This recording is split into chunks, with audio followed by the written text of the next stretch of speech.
మరి మీ దైవ సేవకుని గురించి దేవుడు చూపించినటువంటి విషయాన్ని కూడా మాట చెప్పాలి. 2 రోజుల నుంచి ఇదే పనిలో ఉంది. దేవుడు ఎందుకు బయలుపరుస్తున్నాడో తెలీదు, ఎందుకు చూపిస్తున్నాడో తెలీదు. కానీ ఒక విషయం చెప్తున్నాను, దైవ సేవకుని మీద ఒక వ్యక్తి దుష్ప్రచారము, ఒక వ్యక్తి ఎక్కడికి వెళ్తే అక్కడ దుష్ప్రచారం చేస్తున్నాడు. నేను చూసిన దర్శనంలో అయ్యగారికి అన్నీ చెప్పాను ఇప్పుడే. ఒక వ్యక్తి దుష్ప్రచారం చేస్తున్నాడు, మారకపోతే చచ్చిపోతాడు. దేవుడు చెప్పమన్నాడు, చెప్తున్నాను. మారకపోతే చచ్చిపోతాడు. మారతాడా? దేవుని కృప ద్వారా క్షమింపబడతాడు. ఏటో అసమస్య అనుకుంటున్నారు సేవకుని గురించి. నేను దేవుని చూపించకుండా నేను ఈ విషయం నేను చెప్పను. ఈ బలిపీఠం మీద ఇది అగ్ని వంటిది, నేను దీన్ని చూశాను. ఇక్కడ అగ్గి మండుచున్నది. మారకపోతే, మాటలు మార్చుకోకపోతే, దుష్ప్రచారం ఆపకపోతే ప్రాణం పోతుందనేసి చెప్పమన్నాడు, చెప్తున్నాను. దయచేసి దేవుడు ఎన్నుకున్న సేవకుడు, దేవుడు పిలుచుకున్న సేవకుడు అగ్ని చేత మండింపబడుతూ ఆయన ఒక దేవునికి బోరగా వాడబడుతున్న సేవకుని నువ్వు అనాలోచనగా మాట్లాడడానికి లేదు.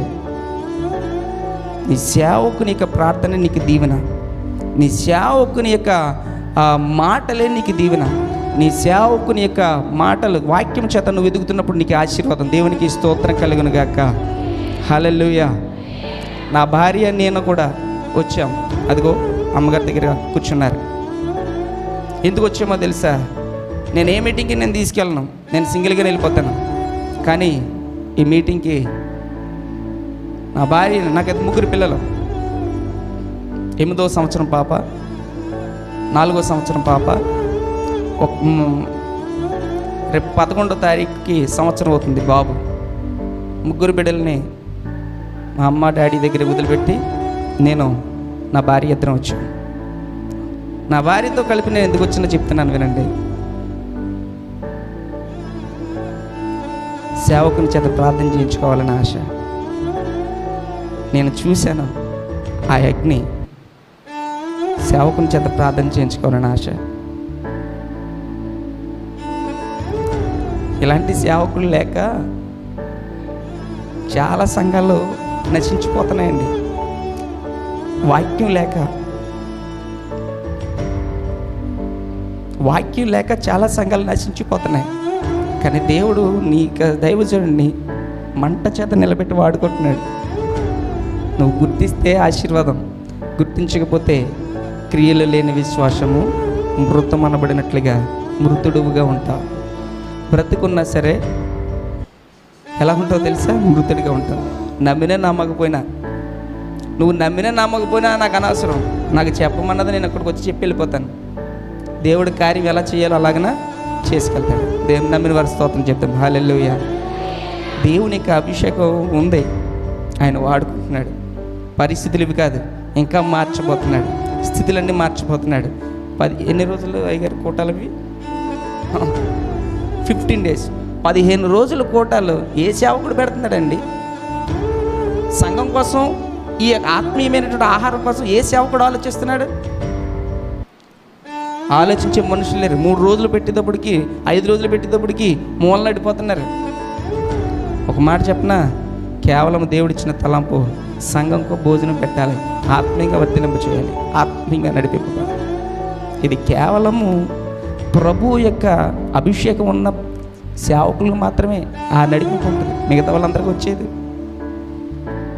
లైవ్లో వింటున్నా మీకు కూడా తెలియపరుస్తున్నాను. ఏంటో తెలుసా?